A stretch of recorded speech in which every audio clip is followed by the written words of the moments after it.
Let's bring him into the chat. What's up, Mike? Welcome. Co-founder of Hummingbot. How are you feeling, man? Thank you for coming to the show. Pretty good. Tired. Another day in the the nonstop remote work and crypto. So yes, sir. Hang in there. But getting the piano practice in, though, right? I bought that thing to like take my mind off work, and haven't touched it in like 2 months. So I actually don't know how to play. I bought it just to actually learn. I'm still trying to play like Twinkle Twinkle Little Star on this thing. So Oh man, well, hey, that's a classic too. Yeah, exactly. You just got to know the hits, right? Yeah, Mary's got a little lamb. It's good stuff. Yeah. Honestly, creating the setup is probably 80% of the battle, right? Because you at least have it behind you. Yes, maybe you don't play it for a couple months, but look, at any given time, maybe after the show, you'll turn around and you'll be like, all right, I got an hour. It's a rare occasion, and normally it's like filled with like half the junk that my wife just wants to store in here. It's a very rare occasion. It actually looks like this. Wow. That's what's up. Well, man, it's really great to have you here, man. I'm sorry. Go ahead, Firestorm, if you want to. I was just going to say, this is pretty funny because Mike and we just met before the show as well. But obviously, Hummingbot is a well-known brand in the crypto space. And, when we had a chance to sort of connect with you and bring you onto the show, I'm not going to lie, I jumped on it. We're quite happy to have you here. That's our native sound effect nowadays. Yeah, we got lots of sound effects, man. We got an air horn too. If there's any alpha, this is the alpha air horn. So no, this is great. I'm learning a lot from you guys. I feel like we don't know how to like reach the audience in the new wave thing. So I think it's like being on a Twitch stream and doing this is how the kids do it. So we got to learn. Man. We'll come back anytime. We're happy to have you here. And speaking of that, if you wouldn't mind just kind of digging into like your background, like how did Hummingbot come about? Like how did you get into crypto? Like just kind of the Mike story. You know what I mean? Yeah, happy to get into it. So I'm pretty old. I'm 43 years old. So I started my career in 2001. Actually, this is a weird story, but I was actually my first job was like in New York Center in New York City, and my first day on the job was literally like the day before September 11th. And so, oh my god! And my office was like 10 blocks away. And so, literally on the day of September 11th, my second day on the job, I'm literally walking to work when the planes hit. So I turn around and I see this huge fireball coming out of the World Trade Center behind me. And I was like freaking out, people running everywhere. Yeah. And honestly, I did. I went to work. Just like whatever. That was your first day out of college, after college? Yeah, it was like second day on the job. Second day, so I was like, I'm a very diligent, worker bee. I'm like, oh shit, building's on fire. You know what? Gotta go to work. So and my job was actually on the trading floor at Citibank. Where we're like making markets and we're trading all kinds of weird derivatives and those kind of things. And so it was my job actually to create all kinds of like super complicated, fancy derivatives called CDOs that, unfortunately, led to, one of the big parts of the collapse in the financial markets. So if you've ever watched the movie The Big Short, it's all about the CDO industry and all the intricate players. So, I mean, I was like the young guy back then. So I was just like a guy that did all the modeling, behind the deals, like the structure is what they call it. Like the guy in the back room, they, just didn't really bring out from the customers back then. But unfortunately, and then I actually created like the first CDO backed by subprime mortgages. This is back in 2003. So it was like, that was like my claim to infamy, so to speak. But I spent 9 years in that business. Sure. Just basically doing all kinds of like structuring. I was like selling it as well. And then, so I did well financially, but after the whole crisis happened, like I was laid off and I was like sitting around looking for my life. I was like, what have I done with my career to that point? I got into that area because I wanted to do financial engineering, like using, computer science to actually build new types of financial products. But I felt like all I did was really I cost a lot of people their homes and their jobs. Through the work. And honestly, I felt terrible about it. And so that's what led me to leave. I was like working in Hong Kong at the time.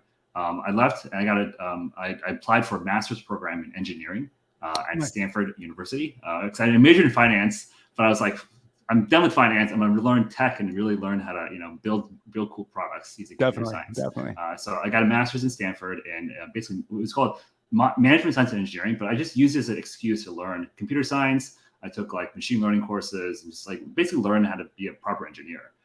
So came out of that, started a company. Like it was like my first startup. We used like basically computer vision. So the same heuristics your eye uses to basically extract structured data from PDF files, like tables and like paragraphs and those like things. We basically created a tool that would basically do that.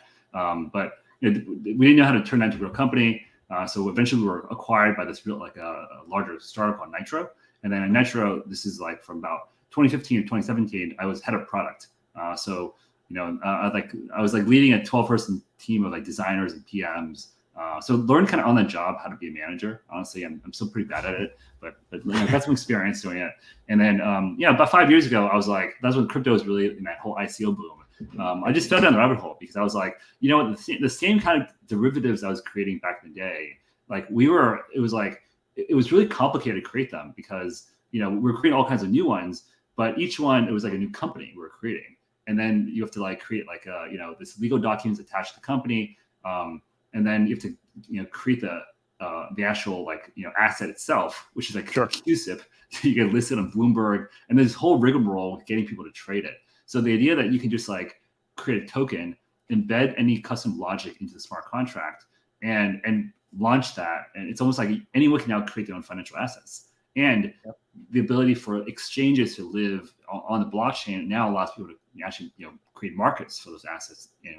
So it's kind of like, to me, blockchain and crypto really enabled the true democratization of finance that I think I've always been wanting to push for my whole career. Like, that's kind of why I got into this in the whole place, was like to really kind of, and I feel like I had firsthand experience seeing how, like, because Wall Street is very centralized, it's like no one's trying to do the bad thing, but because it's so big, what ends up happening is that all the little guys, kind of like just get crushed. And so I've always wanted to create, products that actually empower the little guys. That's always been like my credo. So I think with Hummingbot, the first thing we were trying to create back in the day when we first started, it started as an on-chain hedge fund.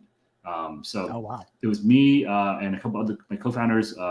My friend Carlo, who I went to school with, he's been like my closest friend for 20 years. And then my other co-founder, Martin, was basically an engineer at Apple, and he had built his own like Bitcoin trading algorithm on the side. And so especially with machine learning, this algorithm was actually basically using proper machine learning to try to predict the price of Bitcoin using like past data. And he had gotten to the point where it was actually showing pretty good results. So our idea was to take Martin's algorithm and create this like smart contract based hedge fund that allowed anyone can invest into it. And now you could like truly democratize the hedge fund industry. So that's actually what we did. So we actually built this back in 2017, 2018. So we were managing like at our peak $600,000 of our friends' money. Everyone invested in Ether, by the way. It was like we had all the logic of the asset management, the high watermark performance was all built in smart contract, and it was actually kind of working. And at that point, we were like, we could like totally expand this and make it big. Unfortunately, one day we got a letter from the SEC, and the letter said, it's an enforcement action letter. And I said, it looks like you're doing general solicitation by having this website with this,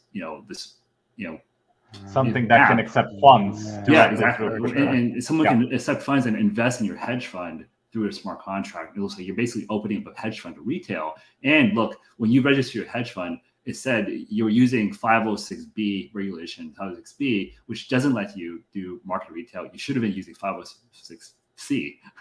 Literally, that's what it said. And so initially, we were like,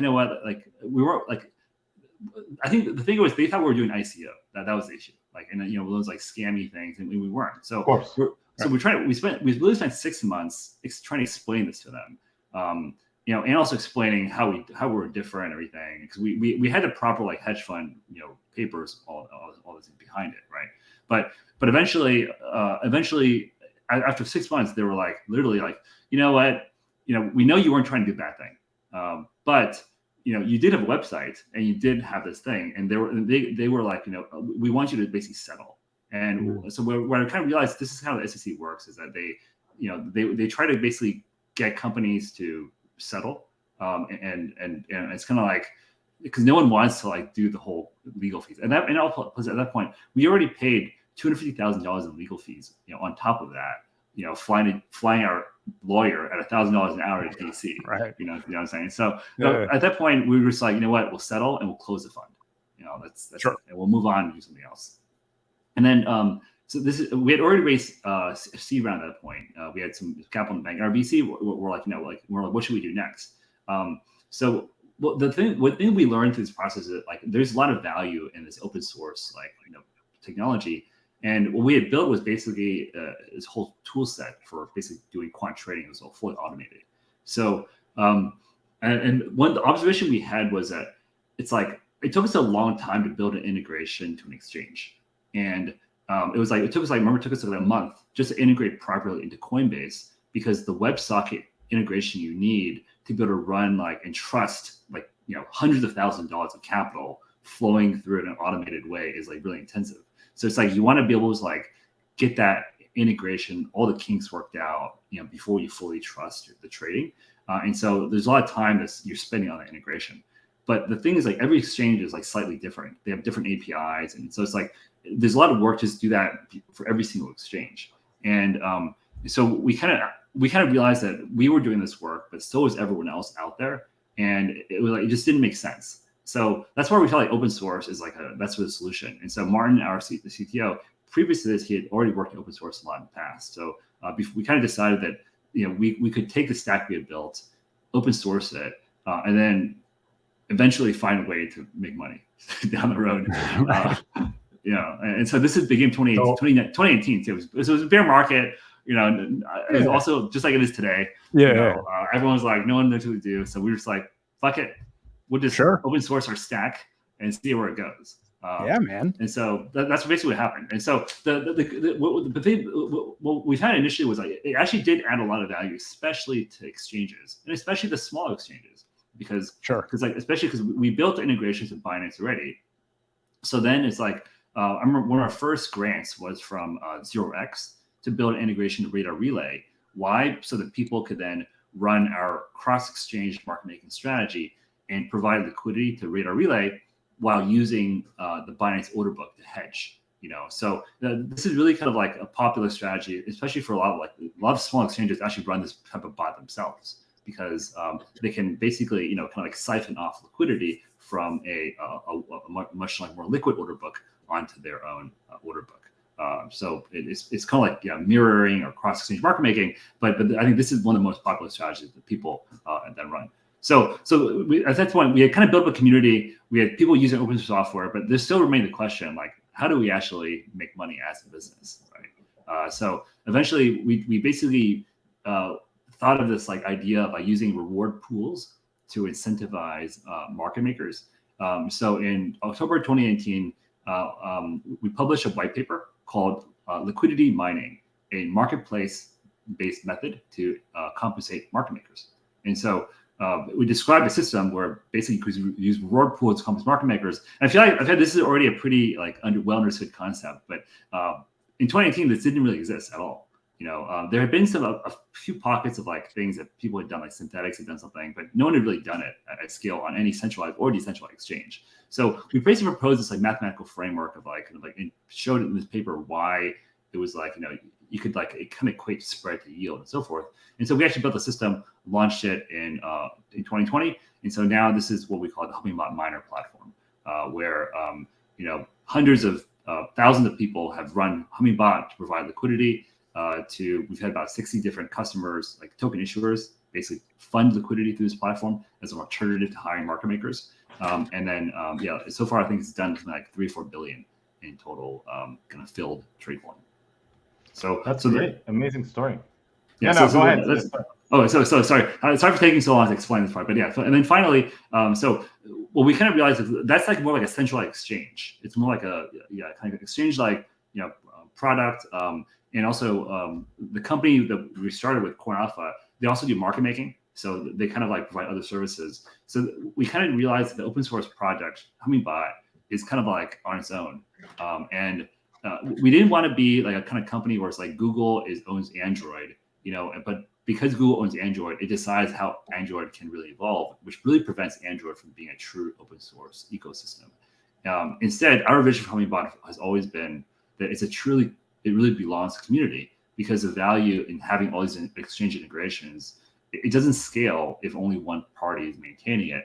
It only works if there's like the actual community from each exchange that's maintaining their connectors, and that's how we serve the whole market. So that's kind of why we decided to basically park Hummingbot into its own open source foundation at the beginning of this year. And so now we're actually two separate entities. One is the open source Hummingbot Foundation that maintains the project and works with exchanges to partner with them and basically sustain the foundation in various ways. And then we have the company Coin Alpha that operates the miner platform and then does market making services to people primarily using Hummingbot. So yeah, that's very interesting story, and lots of parallels with various things that we've seen on the Dexalot side. There's a little bit of a commonality even with my career. I'm an ex-Wall Street guy as well, primarily worked in the FX and equity space. But, fantastic idea, to be honest with you, because, one of the things that we talk a lot about at Dexalot is bots. There is the MEV type bot, and then there's a lot of people out there that are intimidated by what a market maker is, how it works, etc. And Hummingbot is one of these projects that effectively opens the book on market making to people to read, to play around with. And the fact that, that you guys made a choice about open sourcing it, right? If you just think about the Wall Street side of things, at the banks that I worked at, we purchased a lot of products exactly like Hummingbot, where you get like a group of connectors to different exchanges that you want to deal with, or you get, generalized order book solutions, which are like market data services for you. And those cost a lot, right? Yes, they didn't scale like you would want a new exchange, and these projects would need 6 months to build it. And if you're large enough, you could make them build it. But if you're a smaller bank that needed the same service, it was much more difficult for you to do it. By open sourcing it, I guess it becomes more difficult to monetize it, but the product can scale tremendously because now the exchanges themselves with their own technology teams can help contribute to the project and scale the project up. So, it's amazing. Just to summarize it for our audience, and there is a very interesting question, by the way, in the chat, which I want to ask you. Just to summarize, Hummingbot is an open source platform where you can go and find code that connects to exchanges, code that manages orders, sending orders, or even in the case of AMMs, stuff that actually does arbitrage, right? Ability to send and execute directly on AMM, such as, Uniswap. Awesome. One question we received from the audience, this was a question that I had in my head as you were describing the story. Is Hummingbot named after the hummingbirds' high frequency of flapping the wings? Is that the idea, or where is it coming from? Yes, exactly. Actually, yeah. The idea is that the hummingbirds flap the wings a lot. The backstory there is so our hedge fund initially was called Falcon, and because we had this practice of just naming internal projects after birds for some reason. So this project originally was called Hummingbird, for that reason and because of the flapping. But it was hard to actually just find a URL for Hummingbird. So one day, my team actually convinced me to change it to Hummingbot, and that's where we are today. Wow! And even our logo, the logo is we haven't changed it from the beginning. We paid someone $5 literally to create the logo, and haven't changed it since then. So it's just if it works, just don't why change it, right? So absolutely, if it works, if it's not broken. What was the $5 guy's info? Can you give us his info? I'm just kidding. I'm just kidding. Our designer is watching, and he's getting super mad at me. Good one. So first, Serrated, congratulations. I was going to ask where does the name come from, but somebody already deciphered it. Serrated, you are smart after all. Fully agreed. So I guess one question that I had in my head as I was, looking at the documentation and as I was listening to your story, what is your view on the arguments around MEV now? There's a lot of people out there saying MEV is a horrible thing. Then you have the other side, which is saying, look, this is the feature of the blockchains. Blockchains have to work this way. It's a feature rather than a flaw. And then you have regulators out there potentially looking at outlawing this type of activity, etc. What's your view on MEV, and how does Hummingbot play into this field, I guess? Right. So yeah, I would say I'm really super impressed by kind of like I would say the Flashbots team in particular for pulling this off, because I've known Tina and Alice from Flashbots for the last 5 years, and watched them before it was in Flashbots. They were just like this pirate collective of people just doing research, on really interesting stuff happening in the Ethereum world, and them to actually build Flashbots and taking it where it is just incredibly amazing. So I've actually been talking with them a long time about how to integrate Flashbots into what they're doing with Hummingbot is, and how projects are, like both similar and also different. So I'm very, very happy to get into the subject. As a whole, I would say I think the like there's kind of like the really scary version of MEV, which is the miners have full view into every single thing that people are doing, and they can basically have algorithms that are designed to basically extract that from everyone. So I would say I think that scary dystopian AI future, I would say at least that is a concern, and I see that's why Flashbots is trying to mitigate against. But I think at least in the near term, that's not the type of MEV is being captured today. The type of MEV captured today is where someone's written a specific program that's saying, anyone that does kind of like, basically like it's looking for like sandwich attacks or firm running or very specific things aimed at specific decentralized exchanges or like kind of patterns. Those are basically bots themselves. But what I find interesting is that, to be honest, like the total amount of MEV captured that way is actually not that high. I think there's a report that Flashbots published which said last year it was done something like 300 or 400 million in total MEV done doing, I think, like front running or sandwiches. And it's like, I think only like 4 or 5 players dominated that market. And if you think about it, it's because I think that type of MEV, what I call like single domain MEV, is a very limited. It's like it's a single winner game. When the arbitrage exactly like exists, the HFT game of the old equities world, right? Exactly. Yeah. So, but there's actually, I would say, there's actually easier, I would say, ways to do quote MEV. That's what, and actually, there's actually a Flashbots paper about what they call cross-domain MEV. So the idea is that if you have, like, we have one domain is like one where transactions in one, let's say one blockchain, all transactions are like independent and kind of synchronous, right? But then if you have like, let's say one market here, one blockchain or exchange, and you have another blockchain domain, another blockchain exchange, the transactions happening on these two things are asynchronous. Like they don't know about each other.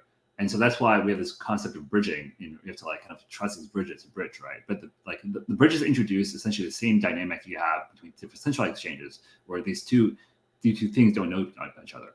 So the idea of a Hummingbot is that, and this is actually behind market making in general, is that if I'm aware of these two markets, I can run an algorithm that's watching these two markets, and then I can basically, provide liquidity to one and hedge on the other one, or arbitrage one versus the other. So that's why I think this Flashbots paper, it's called Unity is Strength, actually talks about how the opportunity set for cross-domain MEV, when you can basically watch two things happening in two different domains and capitalize on some type of inefficiency arising between the two of them, is actually a much even bigger opportunity than single domain MEV. So this is actually the Hummingbot thesis, which is that it's kind of like if there's like kind of like an ever-growing number of assets tokens being issued. If there's an ever-growing number of exchanges, which are markets where people are trading those tokens, then there's an ever-growing number of need for liquidity on those like n times m like markets out there. So therefore, like the old model of market making, where it's like you have to hire some large Wall Street hedge fund to provide market making for you, and those are the only players in town. That just doesn't scale to the whole market.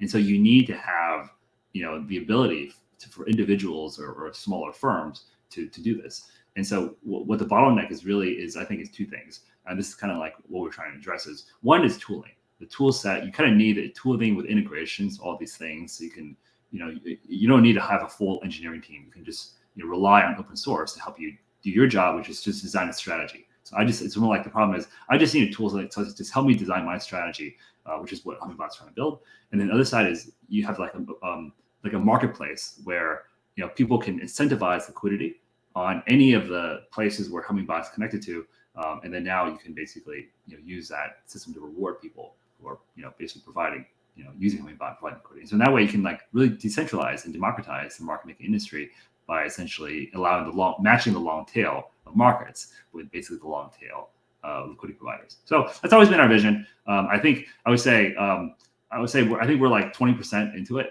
In terms of actually doing it, we've like created the first very like rudimentary forms of both. But I think in the long term, we need to actually make the flywheel fly faster and hopefully keep on building our community. And absolutely, I mean, this resonates quite well with the Dexalot vision. Obviously, we're a decentralized central limit order book style exchange, and unlike an AMM, there is a need for this exact market making construct. Right. Whether it's through a large entity that's doing and helping with individual listings, or whether it's through open source. And we've actually engaged with quite a number of people, and everybody has a different view of it. And seeing the Hummingbot view is quite amazing. Quite frankly, Dexalot is still in the build phase. We're just about to move to the subnets. I'm not sure if you've seen that news, but following the subnets, we have some very special plans relating to market making, some of the stuff that we produce, and Awesome. From our side, at least, I can say that we'll definitely be in more frequent touch with you with respect to exploring what we can do together. Because what you're describing is amazing. Yeah. There's actually quite a lot we can do. Actually, is because I would say the big push on the open source side, which is really the side I'm most passionate about, is getting individual communities from various blockchain ecosystems to build and maintain the integrations. And so really, because this is, I would say, because I'm actually going to be talking to a lot of professional market making firms. And those guys, one of the reasons they've kind of stayed away from a lot of the DEXs is because they're like, well, how do I integrate all these different like blockchains? It's a nightmare. So right now we actually have ongoing. We've already integrated Ethereum. So that's how we already support Avalanche already natively because of through Ethereum integration. But we actually have a team from Solana building the Solana integration, and as part of that, they're building the Serum integration, which is basically defining the order book DEX. And so it's like as part of that, they've also had to build like how does the order book DEX integrate into Hummingbot as well. So it's kind of like there's already a template for integrating the open source, the CLOB DEXs into Hummingbot. And what we're doing now is we're actually going to start a developer boot camp. It's called Bot Camp, actually. Bot Camp. Nice. But we're actually doing because we're going to teach people how to build their custom strategies using Hummingbot, because the idea is that we found is like it's really the people who've customized Hummingbot, who understand like some element of market making, and they're really like getting into the weeds and really designing Hummingbot, using it to design own strategies. Those are the ones that are having the most success.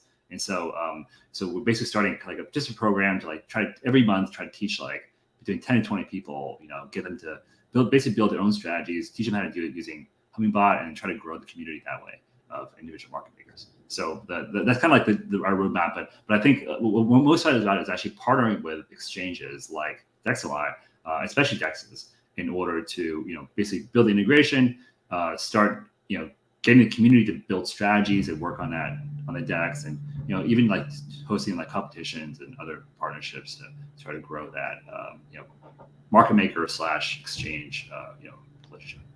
All I'm going to say is Mike may have touched on some alpha relating to Dexalot in the coming future. That's all I'm going to say. I don't even know if I would be at liberty to elaborate more, but some of the things he mentioned are things exactly that we were thinking about on the Dexalot side. And like Hummingbot is an additional thing that now is on our radar effectively. But yeah, awesome, man. I love the vision. Keep up the amazing work is all I can say. It's difficult to add much to what you just described. I've looked at the documentation, of course, and again, like our focus has been so single purposefully on the subnet that all we did so far is create a roadmap and start thinking about what else needs to be on there. But I think in a week or two, there's going to be some code from our side that's going to be open sourced, even that may actually have very nice synergies with Hummingbot, at which point we'll come to you. So okay, got it. Actually, I have a question for you guys, if you don't mind. Of course, absolutely. When you move to the subnet, will the order book be on chain on the subnet, or is this yes on chain? Yes, wow. you know, I can definitely do a quick overview. I'm sure like our audience is interested in this as well. So the Definitely. way we architected our subnet, and I should really say this is more a brainchild of our founders, is that, you know, you have a contract in the main host network, let's call it Avalanche C chain, or in the future could be any other place where the assets are actually locked, and the balances are reflected on this in the subnet without moving the assets, which ultimately is going to allow us to do the trading activity in the subnet, but not move the assets over from one chain down to the subnet. But the trading, the order book, the information, everything that's occurring is still going to be in the subnet. So from an integration perspective, you know, we may even be able to support a market maker that deposits from a non-Avalanche chain, but does its trading on the, you know, Dexalot subnet in the future. Right now, obviously, our implementation is Avalanche specific, but you know, the architecture allows us to go past that, basically. Got it. Interesting. Yeah. So I think to me, I think it's more like the concept of on-chain order book, like actually being able to interact, kind of like like basically individually and autonomously with orders and order book, like canceling on-chain, all that kind of stuff. Those are actually that's the most interesting thing I've seen. And so because I think that. I saw this, like basically our team is building Serum. I just saw the demo this morning of what they were able to do with Serum, and it was pretty cool actually watching like kind of like bots actually inspect the order book and take advantage of the data in order to make a decision. And I think that's actually I think the key in terms of like blockchain. So I'm really glad that you guys are absolutely. I mean, our vision has always been, you know, have everything transparent, right? That's the big differentiator from our perspective, where the activity, to the best that we can, needs to be transparent. Of course, there's people out there who have, issues with what if all the orders are transparent. But in reality, I know that's not how TradFi works, right? In TradFi, you have many different constructs depending on which asset class you're looking at. But we firmly believe in it, and that's why our solution is the way it is. And honestly, in reality, like even TradFi, like I mean, like it's like people can barely like use the order book info they have access to. Correct. Like, it's like level 3 data. Really? Yeah, level 3. Oh wow, that's level 3 data. It's like really, are you really going to integrate all two that entities that can use it globally, and everybody else just like I use level 3 data. I know how that goes. Right. Yeah. So anyway. When is the subnet version of Dexalot launching? Yeah, absolutely. Our subnet implementation has been in Fuji test network. You could actually interact with it already. Yep. Our production work already commenced. We are still doing testing, still polishing, let's call it. But it's only a matter of weeks at this point. You know, sometime maybe this month, maybe next month. Like, you know, we like the one thing that we do at Dexalot is a little bit different. We don't value speed over security and, you know, completeness, if you will, from the solution. You know, Cengiz, one of our founders, had said, we try to engineer things properly, which is, you know, it caught my attention. You said almost the exact same thing earlier as well. So, you know, we've been working on the subnet for a long time. And we're right at the tail end of it. It's just a few weeks away. Cool. Yeah. We've been on the road to the subnet all summer. That's what we've been calling it. The road to the subnet tour. Yeah, no. It sounds like there's actually a lot that we can do together in the future. You know, for us, we're also really trying to get our first real Dex. You know, and we just started. We just added the Dex AMM integrations this year, and so now we're doing the first Dex CLOB integration basically. Yeah. And so it's like in the future, once we get those rolled up in the future, we should have a Dex CLOB. And with a product like yours, technically speaking, the more exchange connectivity and the more additions to that big pool that you were talking about, big pool of connectivity across markets, it helps everybody, right? So there is a very like the one thing that I always pay attention to are like incentives, and there is an incentive for the overall community to, as you said, add their connector and maintain it in your system so that the other people also get a benefit as well, which I find very cool. Exactly. Yeah. And actually we found is like, this is especially true between decentralized and centralized exchanges, because unfortunately the engineering code bases that are popular at Dex side are just different from like the types of like engineering languages, frankly, that people are familiar with on the side. So that's actually why our product from engineering standpoint is like the actual client is in Python, because that's the main thing that connects to exchanges, and because in the future we think that there's like a big data science use case for Hummingbot, and Python's is like lingua franca for data science. Of course. Yeah, but on the Dex side, because a lot of Dexes, like you have to use some SDK in order to interact with the Dex, and that SDK is typically in TypeScript or JavaScript, right? And so that's why we actually built this whole TypeScript middleware. Just basically so we can like allow Dexes more easily to add their integrations into this, Dex, like the use their clients and everything, and then the Python client kind of like uses that middleware to standardize how it talks to Dexes. So it's like, I mean, I would say it's actually to be honest, we're still trying to work out exactly to make sure all the bugs are in place. But we do that because we feel like in the long run, we want to basically connect the leading edges of Dexes, and it seems like all the Dexes, they want to support the JavaScript ecosystem first. So if we want to support the Dexes, we kind of need this layer. Otherwise, like we can only support like only a few. So it's from an engineering standpoint, it's a lot of trade-offs. But I think the vision of actually building an open source community that's gonna like maintain the software, but also use it themselves to make money for themselves. That is actually I would say we've already gotten there.